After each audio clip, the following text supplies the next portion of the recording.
All right, my friends, happy holidays and time for another AMA. So let's dive right in. Ben, G6P, how has your personality identity changed since leaving medicine? Do you introduce yourself as a former doctor or even mention it? I do not introduce myself as a former doctor. Normally, when people are asking this question, they say, what do you do for work? And I say, I help people become doctors. And if they ask more, I say, well, we help them with their applications and with tutoring on various medical school and related exams.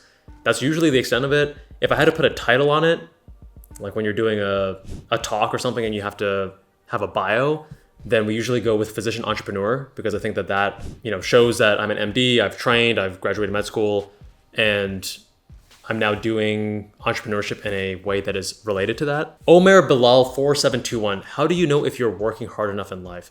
That's a very personal question. So for me, in my 20s, I felt like it's what I wanted to do. I wanted to work hard. I wanted to see what I was capable of. And I had the energy and the vigor and the drive. And now that I'm in my 30s, I still work very hard. In fact, 2025 has been one of the hardest years I've worked in a long time. But now there's also more of a focus of, hey, I'm getting older. I need to make sure that I'm enjoying every moment. So I've really put cars much more in the foreground than they were in the past.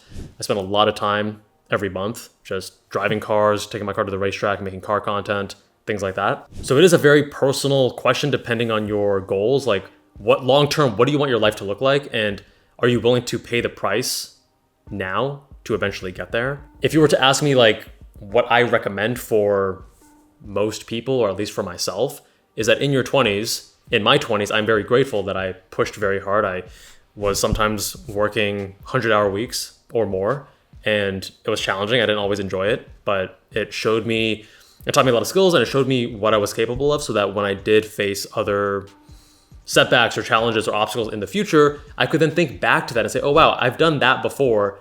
I can handle this too. By the way, we got Tea Bloom White Tip Oolong, which is pretty fire. You can find that link below with a special discount. Yayada Papaya 9740.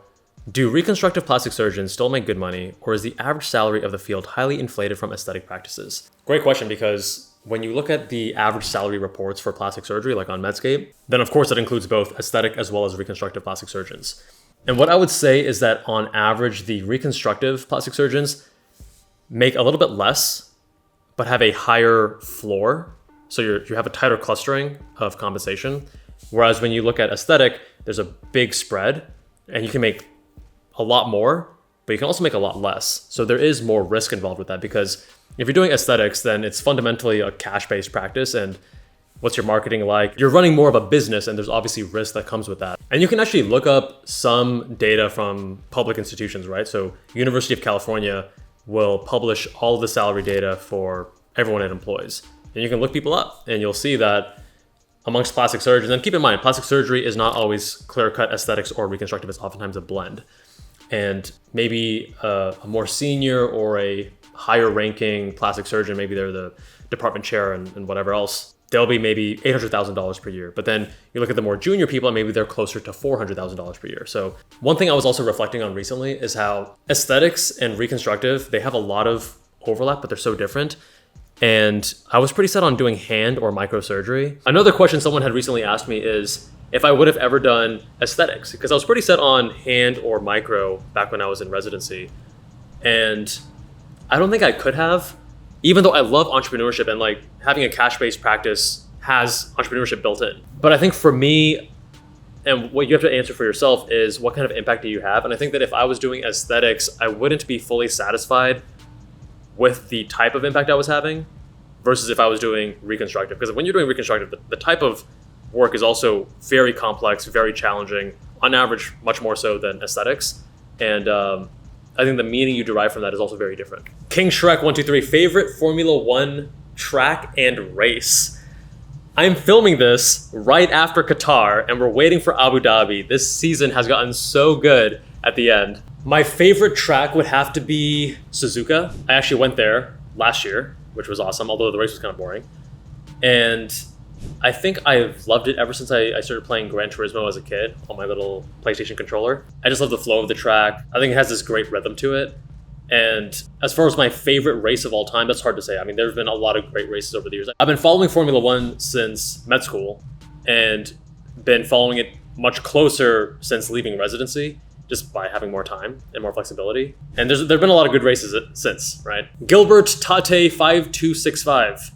What's the biggest lesson you've learned in 2025? And what are you hoping to achieve in 26? Also, what are you most proud of this year and hope to make even better next year? Great question. I guess professionally with Med School Insiders, I've been doing more and more of these calls with current and former customers. And it's a great feedback mechanism, because then you can learn what is going well, what is not going well, what do you want to improve, what do you not want to improve. And we've been doing this for several years, and we've kept making these tweaks and really refining the product. And it's very encouraging that we're at a point now where people are just stoked about their experience and their results and getting into med school and the quality of the service. But what it made clear to me, because sometimes these students had also used some competitors and then been unhappy, came to us and say, wow, like I should have used you guys from the beginning, but then I didn't know about you guys, or I had chosen them because of X, Y, and Z reasons. And it normally comes down to marketing. So what I'm learning is that a lot of entrepreneurs and a lot of like more technical people will focus on the product and want to make the product as good as possible. But if the product is the best thing in the world and no one knows about it, your business doesn't thrive, it doesn't succeed. However, the inverse happens all the time, where people have great marketing and a so-so product, and then they're still making a very profitable business. And I think that we have really honed and perfected the product, and now we need to start kicking up our marketing engine to be more than just YouTube. Because I think, the YouTube channel is great and all, but we're experimenting with possibly a new channel. No promises yet, but stay tuned for that. As well as just a lot of other levers you can pull on the marketing front that I didn't even know of until maybe like a year ago. The other thing I'm super excited about are a lot of these vibe-coded tools I've built. So I did a lot of programming in high school, and I lost touch with it because, to get back into it, it takes a lot of time. But now with AI, and then also from me understanding the basics of programming, object-oriented programming with Java and things like that, and now being augmented with AI and vibe coding, you're able to build tools really rapidly. So it's fun creating these things, and I have ideas for more tools I want to create. But one was specialtyrank.com, which is essentially our old specialty competitiveness index, all in just one website, one page that's way easier to use than like the Google Sheets that we had before. There's also specialty chance predictors. So using official NRMP data, asking you for your specialty, what type of degree do you have, your steps, like all the factors that we use in the specialty competitiveness index. We put that into a single tool, and you can then put in your numbers and see what are your odds of matching into a given specialty. And then specialty quiz as well. So based on 30 questions, we help you identify some specialties that might be a good fit for you personality-wise. And it helps you identify 9 different axes of personality traits. So that one's in beta testing right now, but it's been live at specialtyquiz.com. So those have been a lot of fun. On the personal front, per the recommendation of my friend, actually, Dr. JP Valette, who we did a day in the life episode with, he recommended I do this morning gratitude and acceptance practice, because I think it's very easy for us to focus on, at least for me, to focus on like lack, or, things can go well and then you celebrate it briefly and then you go back to kind of focusing on the lack. So most mornings now, I will wake up and go for a walk around 7 o'clock for maybe 15 to 30 minutes. And I'll pull up my phone, and there's an app here called Whisper. I'll actually have a link to it down below, because this is like my all-time favorite app of 2025. I will dictate to it, and it uses AI to format, spell check. Also, like if you mess up, you can go back and it will fix what you say. Like it'll remove it and do the editing real time for you. So super slick app. I don't even type in my journals anymore. I just dictate using that app.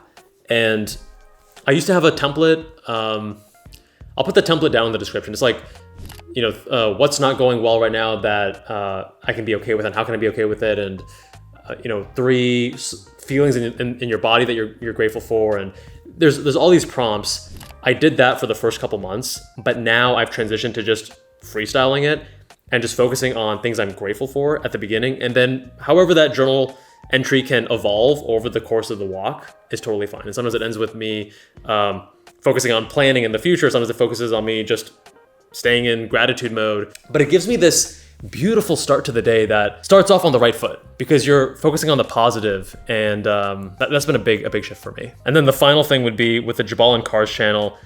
This month we finally hit break even, so we have a big team that helps make the car channel a reality, and it's expensive to pay people, obviously. So finally broke even, which is super exciting because prior to this, I've been bankrolling it, like having to put in money, and the business like burns money.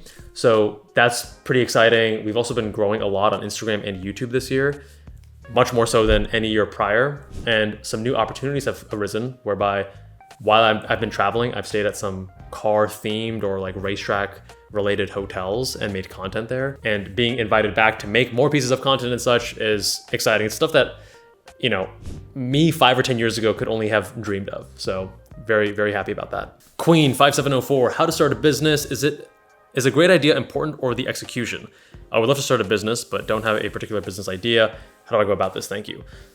So great ideas are a dime a dozen. Everyone has all these ideas for these various businesses that they can start. I like to actually keep a document in Notion where I just write down, as new ideas come up, I'll write them down, knowing full well that I'll probably never act on 99.9% of them because, you know, working on one business alone is already very challenging, and you're not going to be switching businesses every single year. Otherwise, you'll never actually get traction and succeed. So the idea is not as important as the execution. You have to validate your idea, and there's different ways you can test ideas and see what's going to work and what's not going to work. But at the end of the day, execution is a lot harder than finding a good idea. Going into entrepreneurship has been one of the biggest unlocks for me in my life, like one of the biggest compounding positive effects that I think for me, when I was making my decision of whether or not to go all in on entrepreneurship or go all in on plastic surgery, I didn't understand the full downstream effects of going into entrepreneurship and how things can compound. So it has been one of the decisions of my life that I'm most grateful for. And what I'm actually doing is helping other med students, residents, and attendings who are interested in entrepreneurship to discover that and discover how to make additional money online. It's not just entrepreneurship, it's also investing in a few other things, but primarily focused on entrepreneurship and various opportunities in that space. So if you are interested in that, then check out the Physician Income Accelerator. You can learn all about that with the link below. And in short, it is a cohort-based community and course where we're gonna go through all the various opportunities for med students, residents, and attendings, and then coach you through that and actually connect you with experts in various fields as well, depending on what your area of interest is. It is one of the most exciting new projects I've worked on in a while, and you can learn all about it linked below. RP13433, favorite place you've ever been to, always wanted to go, and a place you won't mind visiting every year. If you asked me that a couple years ago, I would have said Cape Town and Bermuda. So I went on a cruise once and we stopped in Bermuda, that little island in the Bermuda Triangle. And I thought it was the most fascinating place. They collect water on the rooftops and they keep the rooftops really clean, and that's what they use for drinking water.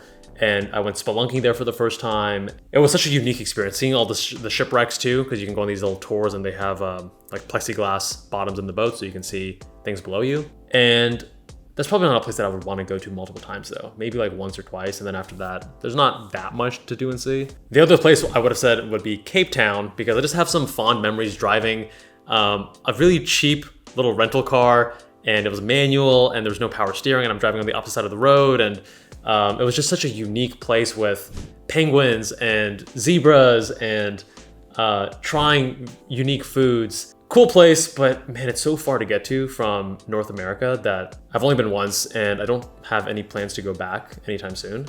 The one place that I would say now is Japan. And I think it just appeals to, like, Japan is very popular, I get it. A lot of Americans love Japan, nothing really unique there. It just speaks to me and my personality and my like appreciation for those who want to master their craft, attention to detail, trying to do things the right way. I love the food, I love the car culture as well and the way that they make cars. I mean, I own 3 cars that either are Japanese or have a Japanese engine in them, right? And you can feel like the passion and the intentionality in so many different aspects of the culture. So I've been to Japan, and since 2024 I went twice. This year, 2025, I went once. I'm going at least once, maybe twice next year as well. It's a place that I very much enjoy. And oh, speaking of travel, there is some stuff I want to share with you guys. So first of all, packing cubes. I've used packing cubes of various types from Amazon over the years. And then I got these. These are from Peak Design. And essentially the reason I like them is that you put your clean clothes on one side, and then they have a pocket built in for your dirty clothes so you can keep them separate rather than stuffing them all into like the hotel's laundry bag. Way cleaner. And then also there's an expansion zip. So this opens up like that. You can expand and then fill in all the stuff you want, and then you can press it, right? So you get a lot more done that way. And then they have different sizes. And then the other thing that I think is very helpful that I've only started using a couple years ago, and I wish I did it sooner, is actually, I mean, I'm gonna get a lot of shit for this, no pun intended, but a portable bidet. This one's from Toto. And I guess ever since getting IBD, I obviously care a lot more about this kind of thing, especially when the disease acts up. I have to be, I'm in pain and need to be mindful and all that stuff. So this one's from Toto. This one's okay. Toto makes the best washlets. They're from Japan. They have this portable one. I just can't believe I'm opening up my portable bidet on this AMA right now. But the reason I don't like this is it has just one AA battery, and I don't want to carry around multiple AA batteries when I'm traveling and have to charge them and all that stuff. So there are some other brands that I use instead, but those don't always last as long from my experience. So I'm trying out a few new ones in case that helps anyone. And if you're one of the people that thinks bidets are nasty, I would suggest that you reconsider your definition of hygienic practices, because I think if you had dirt on your driveway, you wouldn't just take paper towels and try to wipe it up. You would use a hose and spray your driveway clean, right? And then the other thing that I'm not wearing right now, because I'm at my girlfriend's right now, rather than traveling. Normally when I do these AMAs, I'm in a new city or a new country, and I always wear merino wool when I travel, because even though these packing cubes allow you to pack a lot, I never like to check in bags. The only time I'll check in a bag is if I'm taking my bicycle somewhere. My clothes are always in a small carry-on, and in my carry-on I'll pack other things too. So there isn't that much room for clothes. So if I'm traveling for 2 or 3 weeks and I don't want to do laundry a million times, I'll do more merino wool. Merino wool is unique in that you can rewear the clothes multiple times without having to wash them, and they won't stink. I mean, if they're dirty though, they're still gonna be dirty. So some people get carried away and will rewear their merino wool socks and underwear many, many times. I personally don't do that. I always change out my socks and underwear every day. I think that's more hygienic. But when it comes to my shirts, I will use only a couple and just rewear them, air them out, and then sometimes hand wash them and let them pat dry, or I guess you lay them down flat to dry, because if you hang them, they'll stretch out. The issue with merino wool is that it can be very scratchy. So if you guys saw some of my other AMAs, I know in India, I was trying out a new merino wool brand. I still have those shirts, but they're just kind of scratchy and not very comfortable. That's normally what I'm wearing when I travel though, is just merino wool. My go-to now is actually woolen prints. So I have different t-shirts, Henleys, and button downs from woolen prints, because they have merino wool that is wrapped with a nylon thread. So you don't get the scratchiness at all, but you still get all the benefits of merino wool, and it's actually more durable as well, because for those who have used merino wool, you'll notice that they tend to get holes and they're very delicate. So that nylon gives you the best of both worlds. So if you guys want to check out woolen prints yourself, give it a try, use the link in the description below. Oh man, love the winter for tea. I don't do cold brew that much. So in the summer, I don't have as much tea. But when it starts getting chilly, oolong's just such money. What is the best way, in your opinion, to deal with burnout during residency? Burnout tends to come from one of two buckets. So number one, you're being overworked, you're underslept, under-recovered. Or number two, you're working hard and a lot of the things that you're working on just aren't going right, and you keep getting demotivated and dejected because everything you're trying just keeps flopping or failing. So in residency, it's gonna be a lot more of the former. I guess there can be some of the latter, but in your intern year, you're gonna feel kind of incompetent, and that's normal, because there's so much that you still need to learn. Even after graduating med school, you still don't know a lot. But I think the learning curve is steep, but also you have mentorship, and people just tend to absorb a lot in their intern year. So I think it's more of the former. And for that, I guess, number one, reaching out to social support, right? Your friends, family nearby, trying to prioritize sleep as much as possible, trying to still maintain exercise. I have noticed that my mental health is a little bit more fragile when I'm not consistent about sleep and exercise. Those are the two biggest factors for me. And residency can oftentimes make that hard, especially when you're working really long shifts. Like when I was up for 36 hours on overnight call on a just, triple call service, or just a busy night, even single or double call, then obviously you can't really get around that. But you want to make that hopefully the exception, not the norm. And what you can do yourself, because you're not going to be able to control what happens on a call night, what you can do yourself is have some non-negotiables about exercise and sleep. So as an example, I would ride my bicycle to and from the hospital, and not everyone can do that, but I intentionally paid a premium on my monthly rent to be close enough to the hospital so that I could ride my bike to and from, because I knew that I need to commute either way. So if I commute in a car, it's not going to be as healthy, and it's actually slightly slower by a few minutes. Whereas if I commute on a bicycle, it's faster and I'm going to get my cardio in. So that was one way. And then when I was riding back, I could take a small detour and go to the gym. And I remember the rule I created for myself was, if I'm going to ask myself whether or not I should go to the gym, I already have my question, which is that yes, I should. Because many nights I'm not even going to have the luxury of being able to ask myself whether or not I should go to the gym, because I'll be getting home at like 2 a.m. and having to go back in at like 5 a.m. Obviously not happening there. But if I'm going back at like 8 p.m. and I need to go back in at 5, it's gonna kind of suck, but I probably should get a workout in because I may not be able to tomorrow. So that was helpful for me, as well as being pretty uncompromising with sleep. That's probably the hardest one for me, because I will oftentimes stay up later when I have momentum on whatever I'm working on. And especially back in residency, when I was doing residency plus building the businesses, there was always something for me to do. I was constantly feeling behind, and I would sometimes just be in a rhythm and then stay up later than I wanted to. Nowadays, I still have that tendency, even though I'm no longer quite as busy. I'll still oftentimes stay up if I have momentum, but I do a couple things. Number one, I have an alarm on my phone and on my Apple Watch, although I'm wearing my Casio calculator watch right now, but normally I'm wearing my Apple Watch. And so I'll have an alarm go off, and then I have smart lights, so then those lights will also turn red all at 9 p.m. That's my reminder to now get ready for bed. And if I do that, I find that I'm going to be sleeping on time around 10:30, waking up around 6, and I feel a lot better. You have to figure out what is your vice that keeps you up later than you should. And maybe something like the smart lights or the alarm on your phone can work for you too. Or maybe like, for my girlfriend, she watches too much TikTok and Instagram. Maybe having the screen time limit on your phone, that might be helpful as an example. Or if you're on Netflix too much, then maybe get rid of your Netflix account. I don't know. But what do I know? I ultimately left residency, so I probably don't have all the answers there. Do you still like living in Vegas?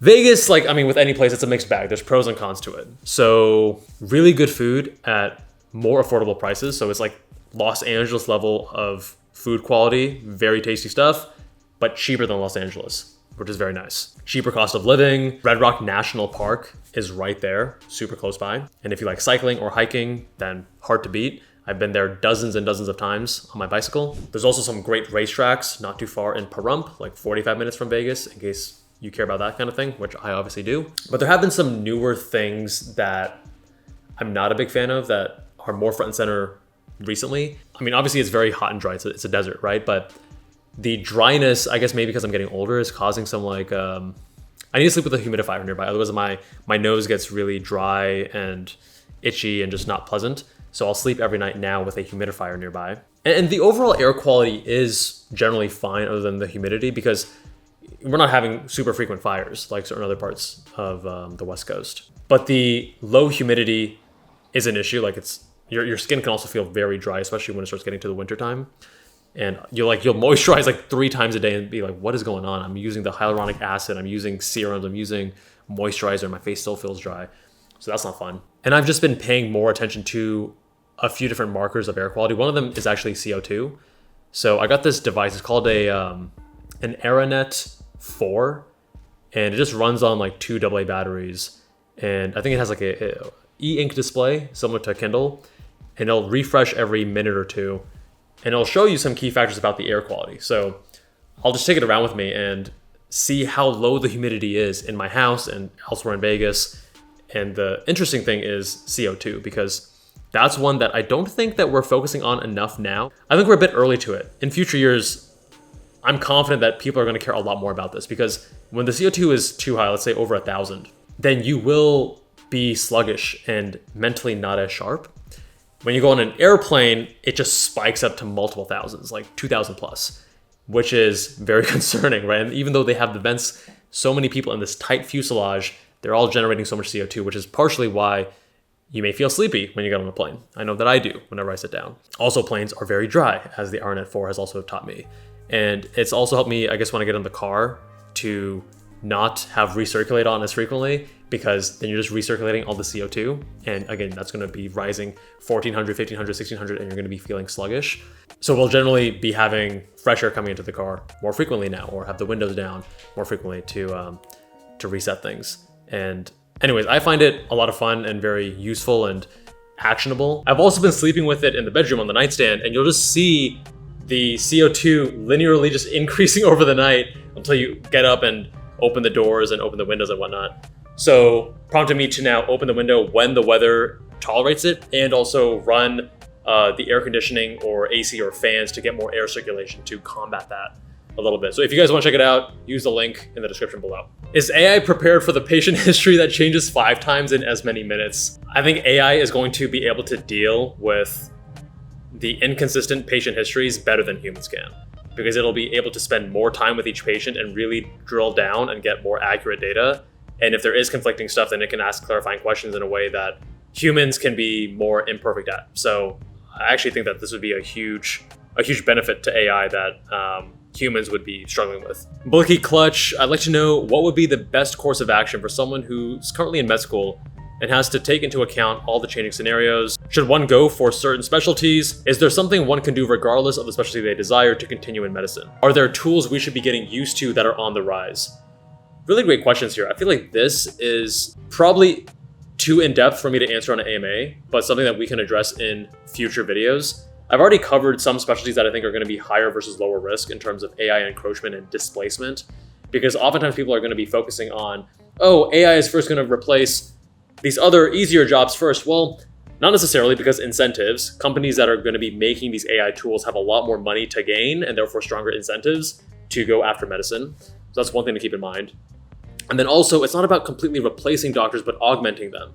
So if you can make one doctor get as much work done as 10 doctors, then you just need fewer doctors around. And that influences supply and demand. So certain specialties are going to be higher risk than other specialties, for sure. This is all speculation. And anyone who talks about this, you have to remember, this is all speculation. No one fully knows what's going to happen in the future. Although I will say that if I was in med school right now, I would be avoiding certain specialties like maybe radiology or family medicine, and I'd be moving more towards specialties like surgery that are going to be more robust and have a greater moat prior to AI augmenting or replacing physicians. Your boy, Lord Roop, currently 3rd year, mostly interested in RADs.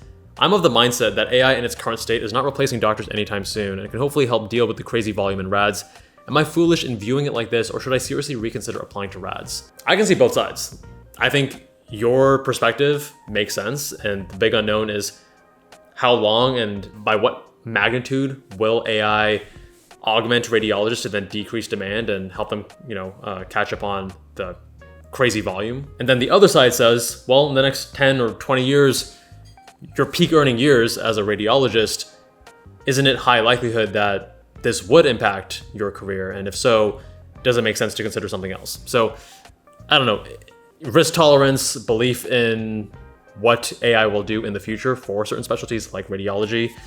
I think that based on what I'm seeing, I would personally avoid radiology if I was 25 years old and in med school right now, because I'd be hoping to practice for another 3 to 4 decades at least. And I think the likelihood of radiology being affected more so than orthopedic surgery is much higher. But again, all speculation, so who really knows? Based on this, which specialty would you say is the least probable to be replaced in the future? I'd say highly procedural specialties like surgery are going to be much harder to replace or even augment compared to non-surgical specialties. Some like to say like the more algorithm-based specialties versus non-algorithm-based, but essentially everything in medicine is algorithm-based. Even beauty, even like aesthetic plastic surgery, there's an algorithm, there's science, there's proportions and measurements in beauty, what makes something more aesthetic versus less aesthetic. And while there is personal taste involved, there is very much a science to art and to beauty.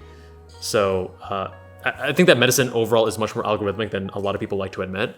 And the way to build that moat for yourself is, I think, procedures. Is it me, or would nurses be rather stable compared to physicians when worrying about getting replaced or displaced or, whatever it is? That's actually an interesting point, because like my girlfriend's a nurse, and it's going to be a lot harder for AI to move patients and handle, when, the patients have a bowel movement in the bed and need to be cleaned and things like that, or administering certain medications. I can see where you're coming from with that. And that's actually an interesting idea. I feel that I need to think more about this to have a stronger opinion and maybe we'll make a video about this actually. So thank you for that question. As a 16-year-old thinking about surgery, is it still worth pursuing with AI advancing so much in medicine? I think so, absolutely.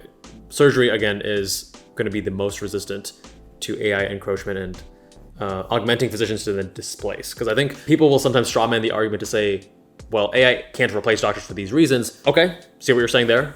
But it's not about replacing, it's about augmenting. So if you can make the 10 physicians do as much work as 100 physicians, then you don't need 90 physicians. And if you're gonna say, well, physicians are overworked and we have this doctor shortage, then okay, maybe rather than 10, you need 15 or 20. Still a lot less than 100. MG1010, think you can be my pre-med mentor? I would love to, but unfortunately I get a lot more requests than I have hours in a day. So I do occasionally work with students through Med School Insiders, but it's either 1 or 2 per year. So it's very limited. What we actually are working on instead is this how to get into med school mega video guide. It's very long. It's our biggest, longest video to date. And we've put multiple months and a big team working on this. It is a huge undertaking, but I think it's gonna provide an incredibly robust starting point, dispel a lot of the myths that are out there. And if after watching the video, you like what we're talking about, you like the philosophy and our approach, which is very data driven, then we actually have a team of 250 doctors at medschoolinsiders.com, and they're the ones who can mentor you one-on-one. And if you do really want me, then on a case-by-case basis, again, I will work with a couple of students per year, but a lot of these doctor advisors are just as, if not more qualified. They have extensive experience. Some of them have specialized in changing specialties while they're in residency, and they all have different areas of expertise. So there are certain that were international students that got into med school and residency in the US. We have others who were in plastic surgery residency and then switched to pathology residency while in residency. So that's a whole new thing of switching specialties while in residency, and a lot of things in the middle as well. So the benefit there is you can find someone with a more similar background to your own, and depending on what your goals are, find someone who's in that specialty or having that kind of practice type that you want to emulate as well. And you can see our list of insiders on the website. We'll have a link to that page down in the description. Sniper says 6484, would you consider getting college credits before college, allowing you to focus on the undergrad degree classes you need and the MCAT as well as extracurriculars? So you can do college level courses while you're in high school. And I did a couple myself, and it counts like as an AP class. But the thing is, med schools want to see your grades on medical school prerequisites at a 4-year institution. So generally not at a community college. Most high school students that are doing college courses, they're doing it at like a community college. The community college coursework is going to be quite a bit less rigorous than what you're doing at a 4-year institution. So for your medical school prerequisites, your year of bio with lab and chemistry and all those things, you want to do it at your 4-year institution. There is still value in doing these college courses though. It helps you get into a better college or even a direct med, like a BSMD program, in case you want to go down that route as well. And apart from just helping you with your applications, it also teaches you a lot of skills and study strategies, right? Because those courses are generally a bit harder than regular high school classes, and you're going to be forced to adapt and improve your study strategies. We have a whole playlist that can help you with specific tactics too, but it's something that I've done myself, and for the high school students that we do work with at Med School Insiders, we advise them to do it as well. But I just want to clarify and make sure you don't make the mistake of doing your medical school prerequisites at the community college level. XNether3621, do you have any hot takes regarding the first year of medical school? Studying with one other person can be very beneficial if you guys are still rigid about not getting derailed and not just chatting and hanging out for half the time. But from my experience, when you have 3 or 4 people or more, the percentage of time that is not spent studying and is instead spent on socializing is just way too high. I think having one study buddy makes a lot of sense and can be a big net positive in terms of your motivation and fun factor and camaraderie and all the shared struggle. But going beyond that, I think is more harm than good the overwhelming majority of the time. Do you think meditation or mindfulness actually helps with medical school, or is it just trendy wellness stuff?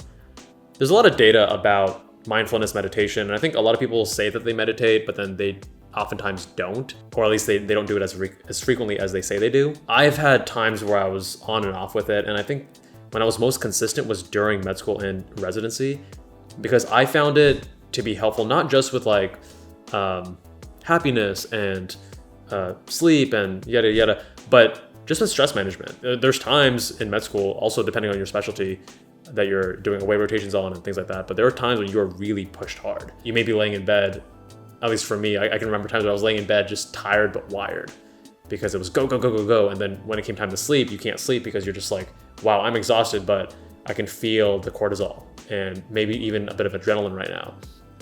And doing meditation helped me with that. So there's also one of my plastic surgery co-residents, he got me onto the Heart Math Institute. And they actually bring in a little bit of science about like HRV and biofeedback, where you use your breath to help with your heart rate variability, because when you inhale, your heart rate actually increases slightly. And when you exhale, it slows down, which is why when you're supposed to be calming yourself with deep breathing, you actually want to focus more on the slow exhale and have a longer exhale, I should say, and a relatively shorter inhale, but slowing down both and making sure the exhale is longer. But you essentially have this like this little clip on your earlobe that'll measure the pulse there. And you can use your app and you get your biofeedback and such. So it's actually pretty cool. That one, and also the Muse headband I've used on and off at night when I'm doing my meditation prior to winding down. And the reason I like it is that you're actually quantifying and measuring, seeing your heart rate, seeing your brain activity, your brain waves with the Muse headband, and you can then track that over time. So you can find links to those as well as discounts on them below. Mystic Spirit 9006. What are the different ways to get clinical exposure if you have no connections? Most people don't have connections that are getting clinical exposure. Most people do not have doctors in their family or as parents or as cousins and whatnot. So generally speaking, you start getting clinical exposure when you're in college as a pre-med, although you can do it sooner. And you're usually going to places where doctors are, which is, you know, clinics, hospitals, or getting involved in various volunteer organizations that have a clinical aspect. And then you're volunteering or conducting research in usually a volunteer capacity, although some research opportunities are paid, and then getting involved in that way. And that's the most common route. There's also shadowing, where you can literally just reach out to physicians that you're interested in working with and seeing if you can shadow. But they also have more structured shadowing programs too, like the programs I was initially mentioning. Treese Rose, study video for non-traditional students that want to get into medical school, please. So the study strategies and tactics that work for traditional students also work for non-traditional students. The only difference is that you've taken more time off between college and applying to med school, where you've worked another career, and there are benefits to doing that. You have greater maturity, you have different work and life experiences that are going to actually help with your medical school application oftentimes, especially if you know how to word it properly and have a nice storytelling arc to that. But in terms of how to learn most effectively, it's the same science that works for everyone. And there are also a lot of myths, like VARC learning styles. So I was actually recently at the racetrack doing some instructor training. So I'm an instructor on the racetrack, and I was training a new set of instructors to join and to get accredited. In the class, they were talking about VARC learning styles and like assessing whether your student is visual or auditory or kinetic and or kinesthetic. And I spoke up at the end of the class to say, learning styles aren't important. The most effective way to learn is the most effective way to learn, regardless of if people think it's their style or not. People choose a style based on what is more comfortable or more familiar, but not necessarily what's more effective. So I'll think about if making a dedicated video for non-traditional students makes sense. But my initial thoughts right now are that it's the same study strategies for everyone. And maybe what's different for non-traditional students is that you may feel out of practice, or there may have been several years since you last were in college or in a classroom. So how do you get back into the rhythm? But the actual study strategies are fundamentally the same. And we have a whole playlist on the Med School Insider channel, the most robust, evidence-based study tactics. How do you actually apply it to your life? How do you apply it to science classes versus non-science classes and everything in between? So check that out if you haven't already. Prince Zarbon, have you considered doing a 2025 update to your mid-levels video or a why I didn't on interventional radiology?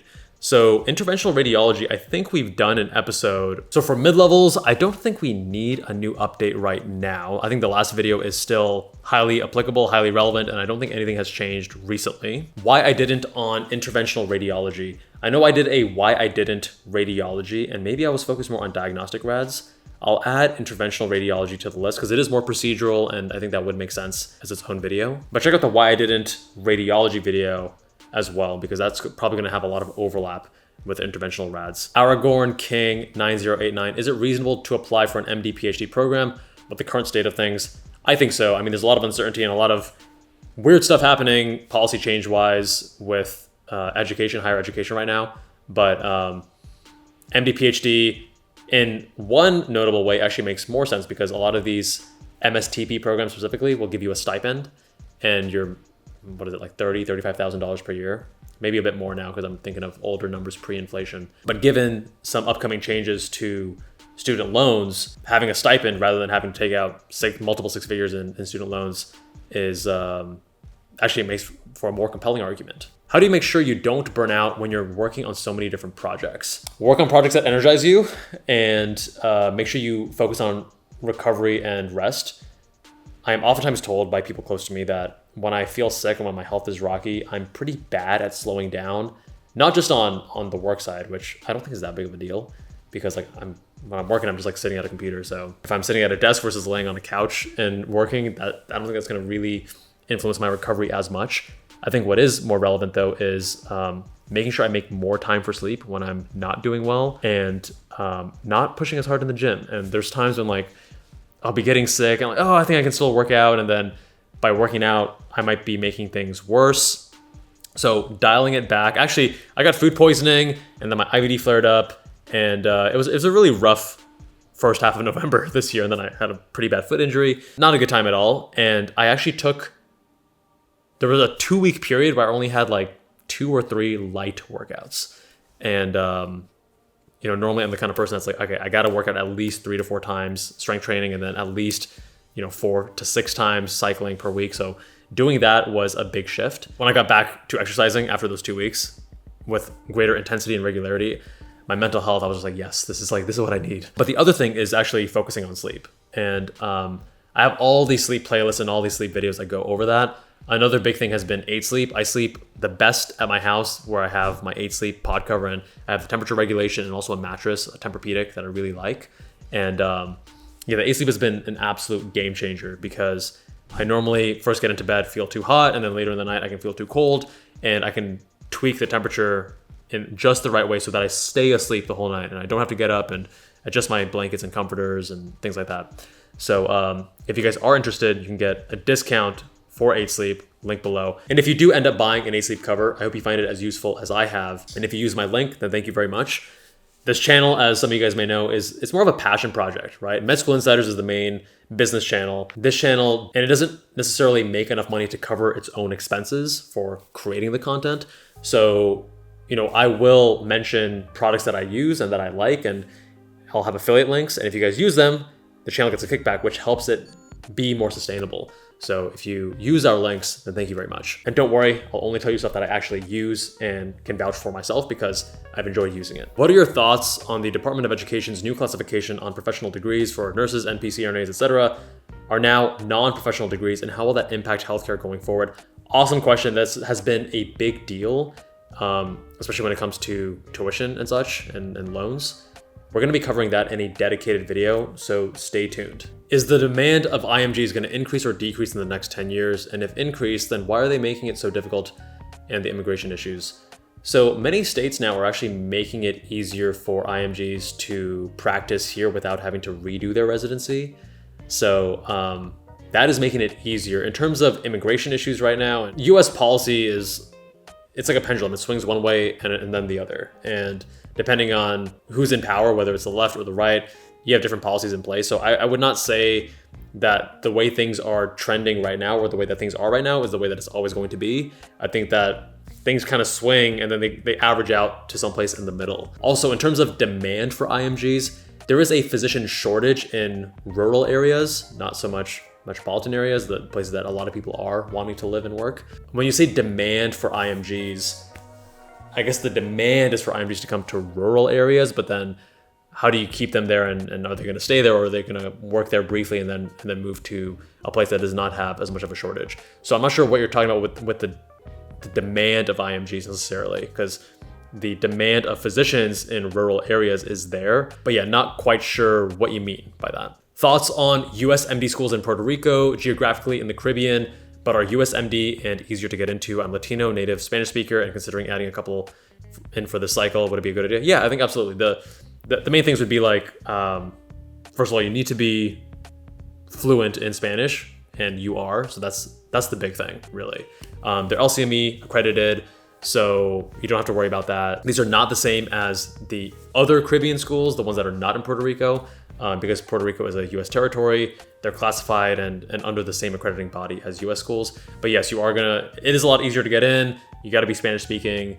You're not gonna have the same level of like research and specialty opportunities versus US schools. So oftentimes people will say, hey, if you want to do primary care, then it's better to go there and there's no downside. But then you gotta always come back to the stat that 75% of med students, not even pre-meds, but 75% of med students change their mind about their specialty from M1 to M4, which means that more than 75% of pre-meds will be changing their mind. But overall, I think it is definitely a reasonable option.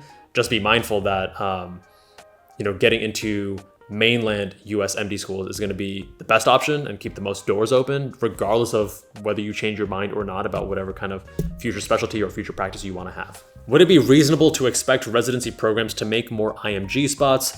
What about in competitive specialties? Why aren't programs already doing that? What makes something competitive is the number of slots available and how many people want to do that specialty for those limited number of slots. So like a lot of demand of residency seats, but small supply of those residency seats makes a specialty more competitive, which is why dermatology, plastic surgery, neurosurgery are currently the top 3 most competitive specialties, because there are a lot of people that want to do those things and not many seats. So there's no real incentive to make more seats if something is competitive. It just means that they can be very selective and choose the best of the best to then fill those seats. And then for US MDs versus IMGs, again, what's the incentive to make spots for IMG students versus US students? Because there are US students that don't match as well, not just IMGs. It's harder for IMGs to match versus US MDs, but again, where's the incentive? So the incentive comes on the tail end, which is that, do we have enough doctors in certain specialties? Yes or no?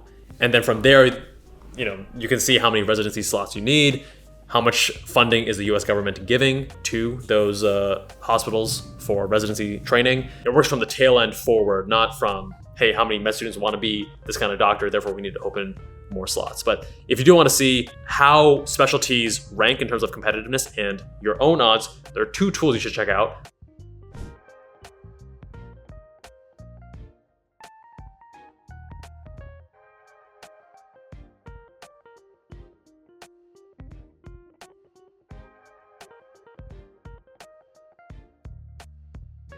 And then also there is residencypredictor.com. So you can see your odds for matching into a particular specialty, choose dermatology, family medicine, pediatrics, whatever, then provide the information. Are you USMD, DO, IMG, etc., and put in your research and your school name, and it uses all that information, then cross-references it to the NRMP data and calculates your odds of matching. And it will even identify your relative strengths and weaknesses and how you compare to the average person who matched into that specialty and what you need to work on. So I hope you find it helpful. Again, specialtyrank.com and residencypredictor.com. All right, guys, I hope you enjoy your holidays. Thanks so much for the questions, and I'll see you all in the next one.